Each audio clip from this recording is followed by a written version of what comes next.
ہمیں ہمیشہ سے یہ بتایا گیا ہے کہ ہم سب کچھ بدل سکتے ہیں، لیکن اپنے ہمسائے نہیں بدل سکتے۔ جغرافیہ ہی ہماری قسمت ہے۔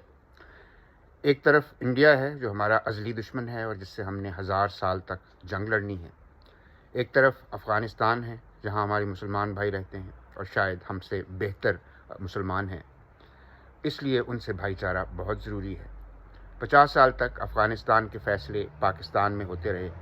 ہم نے اپنے دل کھولے، بارڈر کھولے، ایک کے بعد دوسری جنگ، ایک کے بعد ایک افغان مہاجرین کا ریلا، پہلے خیمہ بستیاں بنی، پھر کچی بستیاں، پھر پکی کالونیاں، کاروبار ہوئے، دھندے شروع ہوئے، تعلیم، شادیاں۔ اب افغانوں کی تیسری نسل پاکستان میں پل کر جوان ہوئی ہے، جن میں سے اکثر نے غالباً افغانستان کبھی دیکھا ہی نہیں۔ تو ہمیں یاد آیا ہے کہ یہ تو غیر قانونی مہاجرین ہیں، انہیں ٹرکوں میں بٹھاؤ اور واپس بھیجو۔ دشمنی ہماری کابل کے حکمران طالبان سے ہیں۔ یہ وہی طالبان ہیں جنہوں نے جب کابل سے امریکیوں کو مار بھگایا تو غلامی کی زنجیریں توڑنے اور اللہ اکبر کے نعرے پاکستان میں گونجے تھے۔ اب ہمیں یاد دلایا جا رہا ہے کہ افغانستان 50 سال پہلے ہمارے دشمن ہوا کرتے تھے۔ انہوں نے کبھی پاکستان کا وجود مانا ہی نہیں۔ ہم انہیں اپنے احسان جتاتے ہیں، وہ نہیں مانتے۔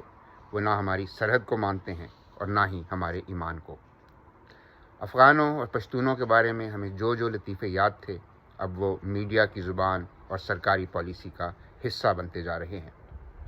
اب 50 سالی پرانی دوستی کو بھلا کر اس سے بھی پرانی دشمنیاں یاد آ رہی ہیں۔